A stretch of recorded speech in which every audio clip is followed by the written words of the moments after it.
예, 여러분 안녕하십니까? 예, 빠박쌤이에요.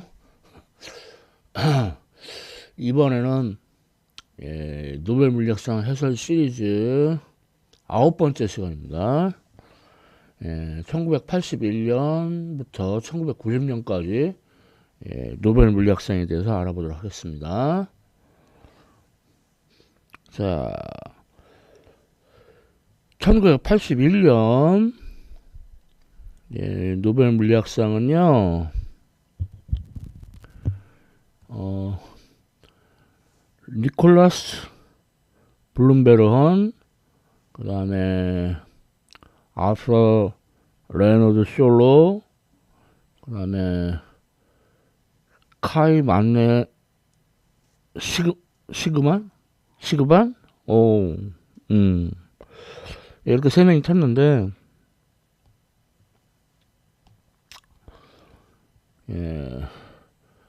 블룸베르는 이제 네덜란드에서 태어나가지고 미국으로 건너갔고요. 솔로는 미국 사람이고, 시그바는 스웨덴 사람인데,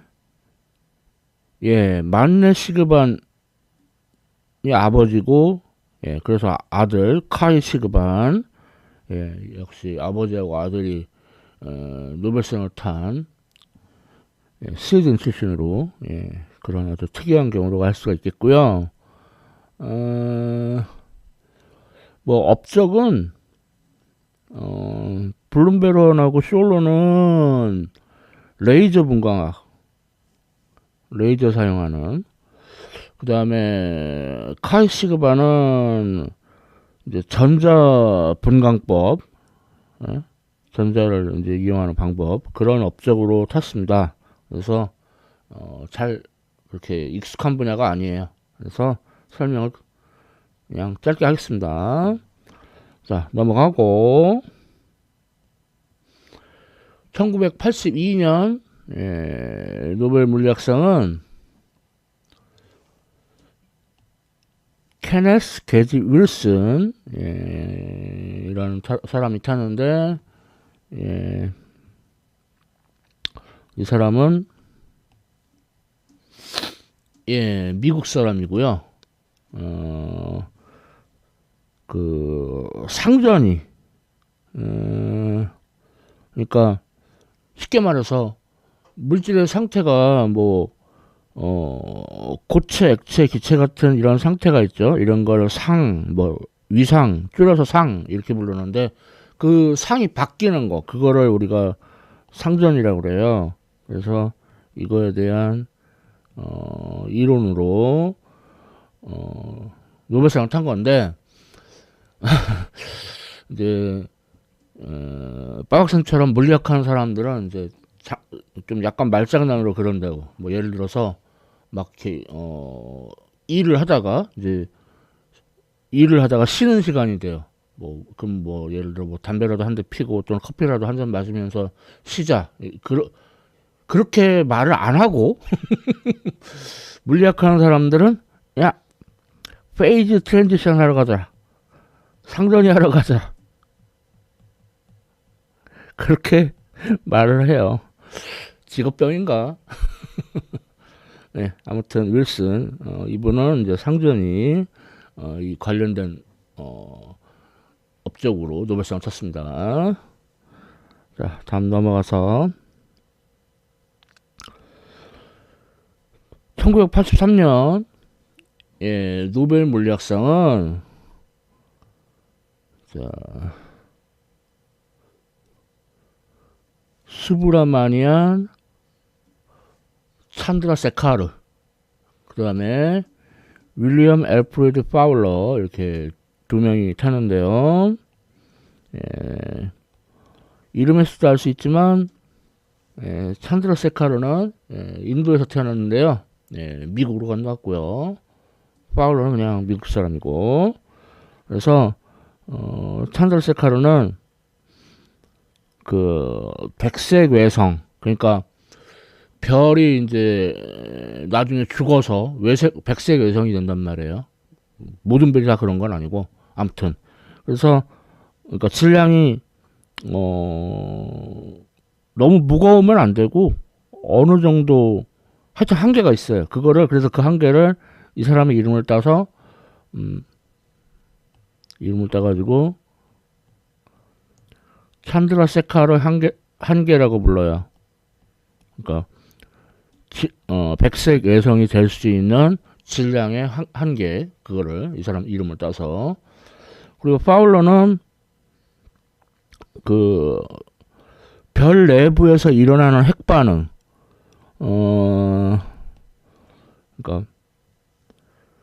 별 내부에서 일어나는 핵반응인데, 그러니까 뭐 젊은 별은 이제 수소가 뭉쳐서 헬륨이 되는 핵반응을 하죠. 수소가 뭉쳐서 헬륨이 되는 핵반응을 하죠. 그러다가 이제 나이를 먹다 보면은 이거보다 더 무거운 원소들이 합성되기 시작해서 최종적으로는 철까지 원소가 합성이 돼요. 그래서 그 우리 일상생활에서 그런 말 많이 하잖아요. 뭐 아직 철부지라고, 철이 아직 안 들었다고. 예, 나이 먹으면 철 든다 그러죠. 별도 마찬가지예요. 별도 나이 먹으면 중심핵에 철이 쌓이게 돼요.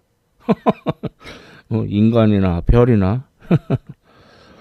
네, 그런 그 별에서 일어나는 핵반응에 관련된 업적으로 파울러 노벨상을 탔습니다. 그래서 별에 우리 그냥 별 그러는데 정확하게는 항성, 그러니까 스스로 빛나는 별이죠. 그래서 항성의 경우에 질량이 너무 무거우면 안 되고 좀 가벼워야 되고. 그래서 그러면은 얘가 나중에 뭐 거성을 거쳐서 나중에는 뭐 행성상 성운 그런 거 거쳐가지고 화이트 드워프, 백색 외성이 돼요. 물론 여기서 이제 더 식어버리면은 이제 블랙 드워프, 이제 뭐 그런 식으로 해서 별의 이제 일생을 이제 마감하게 되는 거죠. 그래서 이런 별의 일생과도 관련이 있다고 할 수 있죠. 찬드라세카르 파울러의 업적이요. 이렇게 해서 83년 노벨 물리학상 얘기는 그만하고요. 자, 다음은 1984년 노벨 물리학상은 카를로 루비아, 그 다음에 시몬 판데르 판데르 메이르 이렇게 두 명이 탔고요. 이름에서 알 수 있을까 모르겠는데 루비아는 이탈리아 사람이고요. 그 다음에 판데르미어는 네덜란드 사람입니다. 그래서 자연에는 네 가지 기본적인 힘이 있어요. 중력, 전자기력, 강한 상호작용, 약한 상호작용, 이렇게 네 가지 힘이 있는데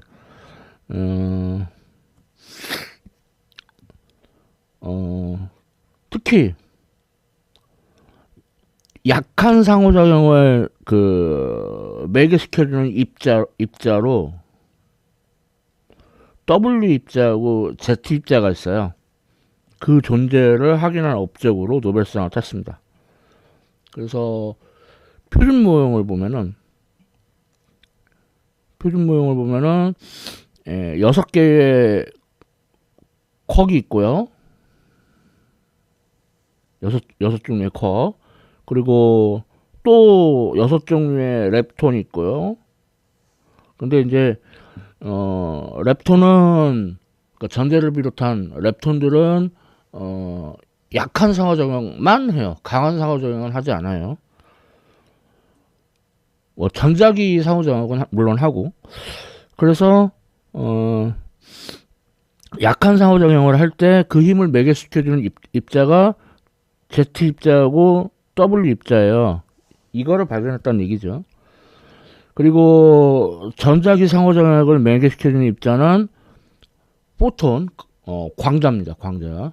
그리고 강한 상호작용을 매개시켜주는 입자는 글루온이에요. 그 다음에 중력을 매개시켜주는 입자는 중력자인데 예, 표준 모형에는 빠져 있죠. 예, 그리고 마지막으로 힉스 입자. 이거는 뭐냐면은 어떤 소립자는 가볍고 어떤 소립자는 무겁고 질량이 그렇게 다르죠.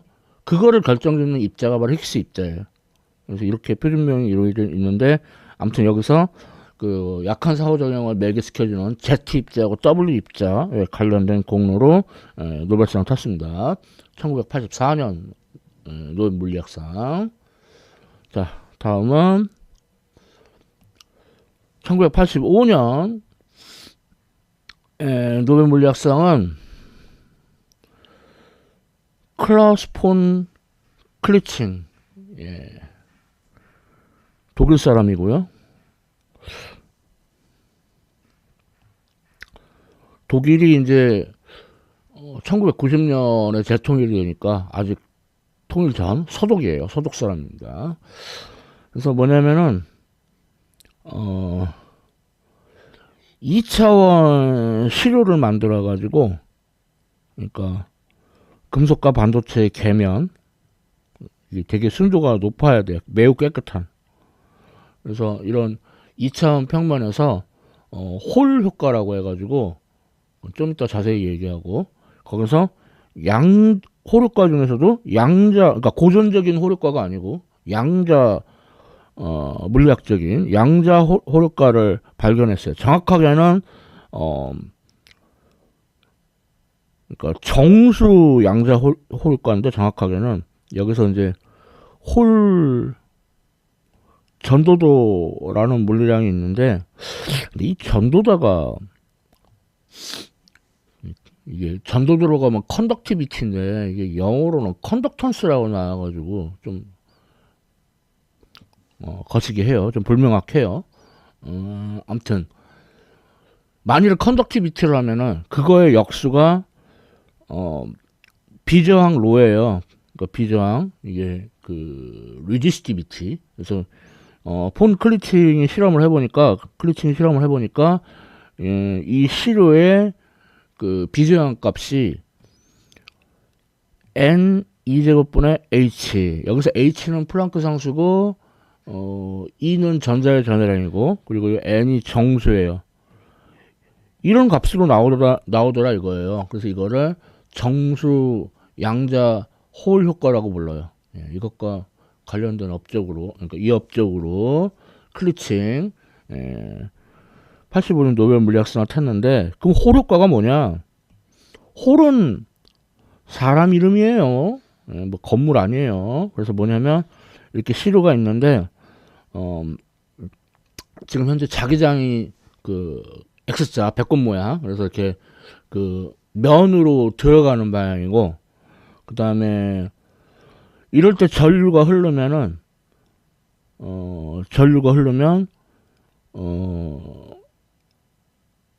지금 뭐 실제로는 이제 음전하인 전자가 흐르는데, 이 그림상에서는 설명을 쉽게 하려고 양전하인 입자가 전하 운반자가 움직이는 걸로 했어요. 왜냐면은 전자로 하면은 전류가 흐르는 방향하고 전자가 움직이는 방향이 서로 반대 방향이 돼버려가지고 헷갈려. 그래서 이제 양전하라고 설명을 한 건데, 아무튼 그러면은 얘가 이제 힘을 받아가지고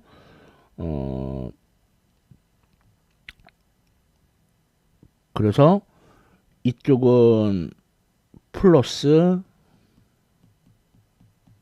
이쪽은 마이너스로 이렇게 전압이 형성이 돼요.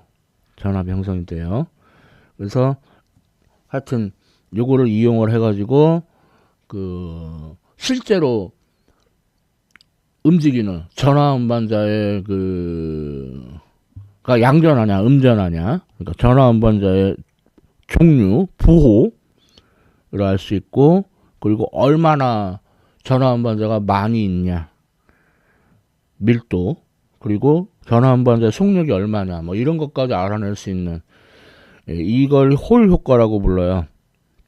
이게 이제 고전적 홀 효과고, 이제 양자 물리학적인 홀 효과로 이제 정수 양자 홀 효과, 그걸 이제 클리칭 그 학자가 한 겁니다. 좀 길었죠?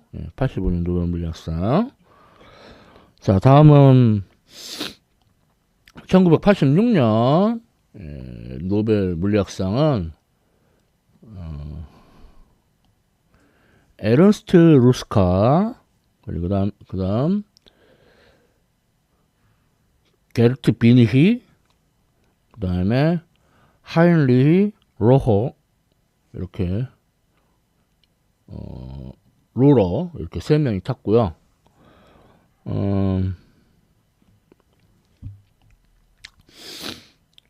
자, 루스카는 독일, 비니도 독일, 로러는 스위스 사람입니다.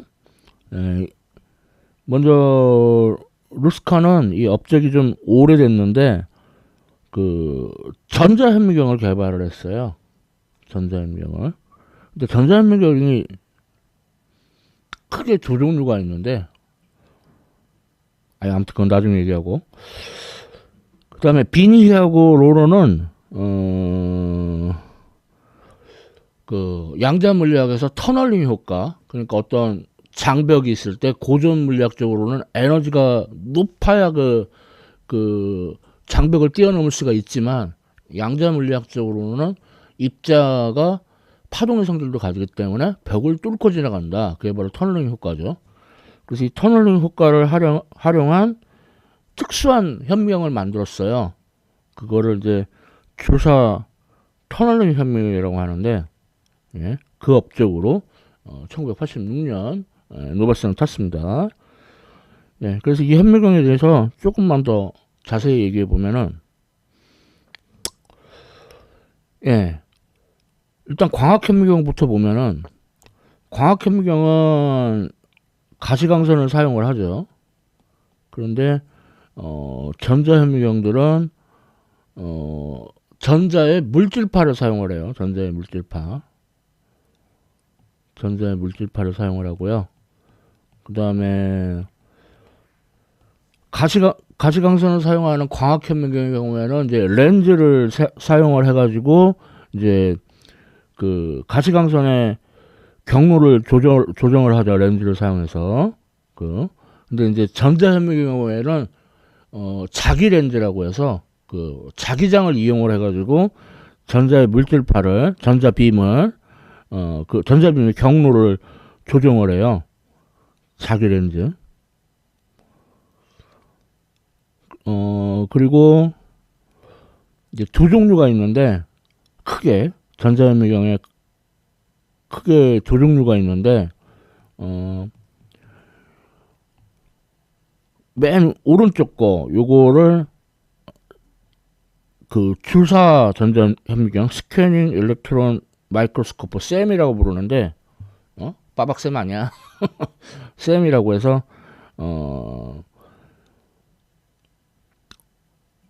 말하자면 시로에서 반사되는 거를 이제 그 보는 거예요. 그러다 보니까 시로 표면에 울퉁불퉁한 그러니까 3차원적인 이미지를, 쌤을 이용하면은 3차원적인 이미지를 얻을 수가 있어요. 3차원적인 이미지를.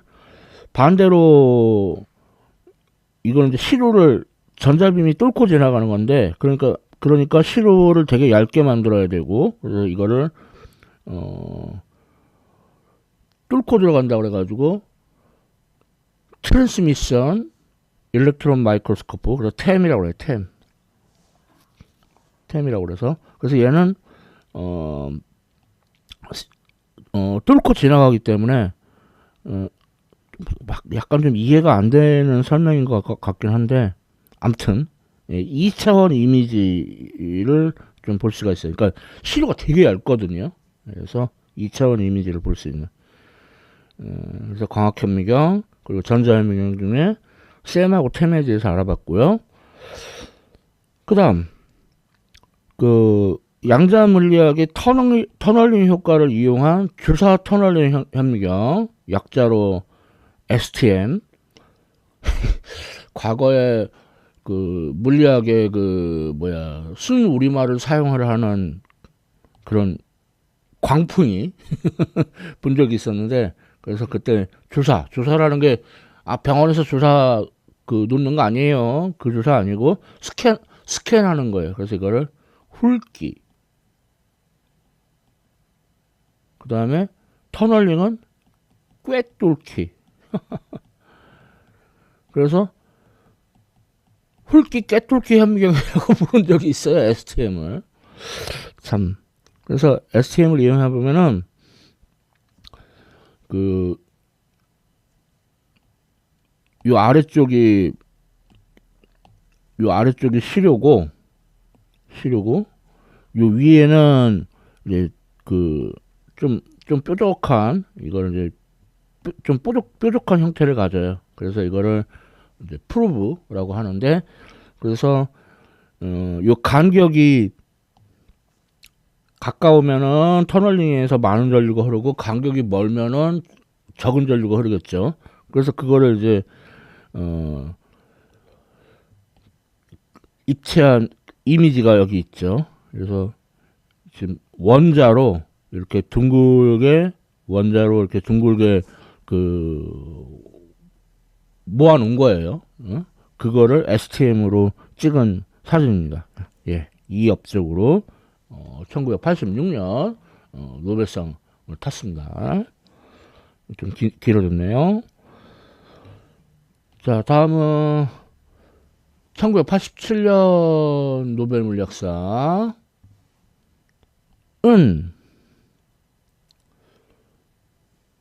요하네스 게오르크 베드누르츠, 그 다음에 카렐 알렉스 밀러, 예, 이 두 명이 탔는데요.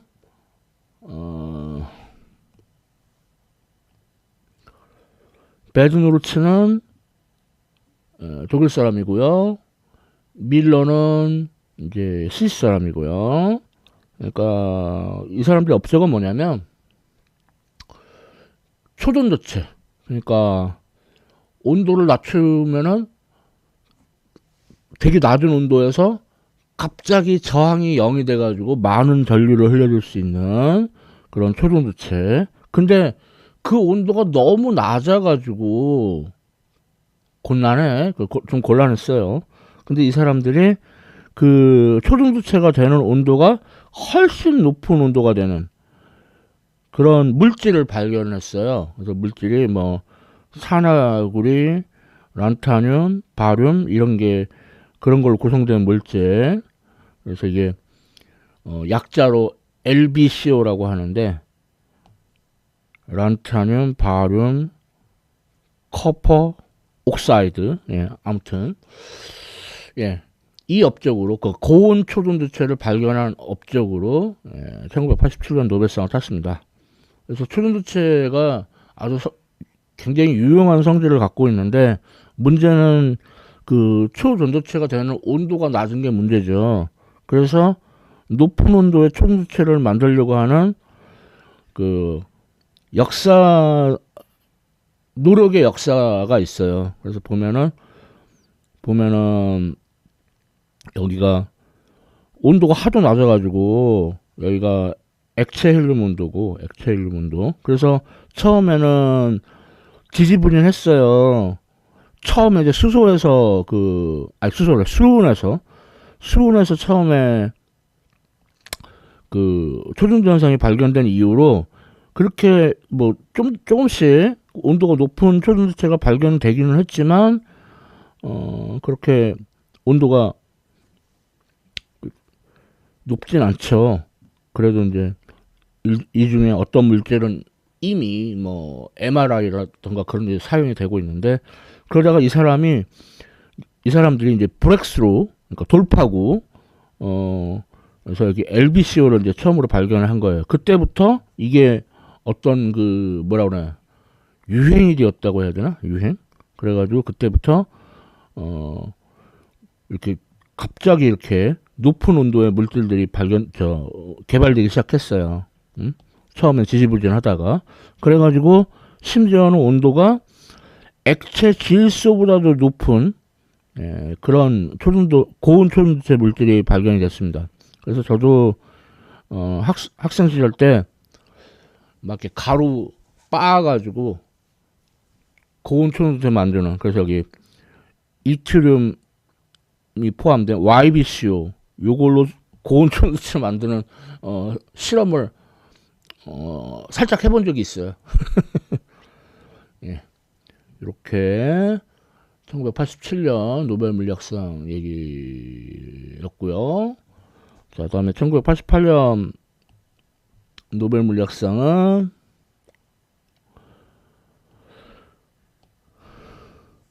리언 맥스인가? 맥스 레더만, 그 다음에 멜빈 슈워츠, 그리고 잭 스타인버거, 이 세 명이 탔습니다. 예, 세 명 다 미국 사람이고요. 이 사람들의 업적은 뭐냐면 랩톤이 6종류가 있다고 아까 표준무용에서 말을 했지만 이게 이제 서서히 밝혀진 거죠. 그래서 처음에는 이제 전자, 그리고 전자 중성미자, 이게 먼저 발견이 되었고, 그 다음에 뮤온, 이제 뮤온은 우주에서 날아오는 방사선들이 그 지구 대기하고 충돌하다 보면은 뮤온 입자가 만들어질 수 있어요. 그래서 전자의 어떤 그 짝꿍이라고 할 수 있는 전자의 뉴트리노, 그러니까 중성미자가 있다면 뮤온 중성미자도 있지 않겠냐. 그거를 발견한 거예요. 그 업적으로 1988년 노벨 물리학상을 탔습니다. 예, 상당한 업적이라고 할 수 있죠. 나중에 타우 입자하고 타우 중성미자도 나중에 발견이 돼요. 그건 이제 나중에 얘기할 기회가 있겠죠? 자, 다음은 1989년 노벨 물리학상은 노먼 포스터 램지, 그 다음에 한스 게오르크 데멜트, 그 다음에 볼프강 파월, 이렇게 세 명이 탔습니다.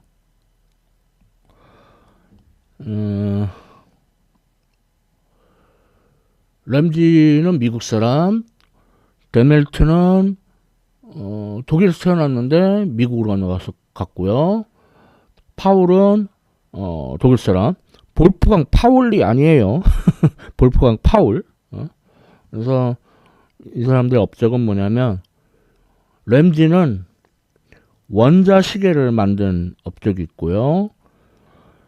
그다음에 데멜트하고 파울은 원자를 포획하는 방법, 트랩에 포획하는 방법을 개발을 했어요. 그런 업적으로 1989년 노벨 물리학상을 탔습니다. 더 설명 않고요. 자, 다음은 1990년 노벨 물리학상은 제롬 아이작 프리드만, 그 다음에 헨리 웨이 캔들, 그 다음 리처드 에드워드 테일러, 이렇게 세 명이 탔어요. 예, 그래서 프리드먼하고 캔들은 미국 사람이고요. 테일러는 캐나다 사람이고요. 이건 뭐냐면은, 그러니까 고에너지 전자를 양성자하고 중성자에 때려가지고 이제 충돌을 일으키는데, 뭐 정확하게는 깊은, 그러니까 비탄성 충돌이라고 부르는데, 아무튼 이건 뭐냐면 그 양성자나 중성자가 커크로 이루어져 있다는 그 이론을 뒷받침하는 실험을 한 거예요. 그래서 시간이 길어지는 관계로, 그리고 뭐 앞서에서 뭐 커크 얘기는 많이 했기 때문에 더 1990년 노벨 물리학상 얘기는 더 하지 않도록 하겠습니다. 예, 이렇게 해서 노벨 물리학상 해설 시리즈 9번째 시간 1981년부터 1990년까지 알아봤습니다. 예, 지금까지 시청해주셔서 감사합니다.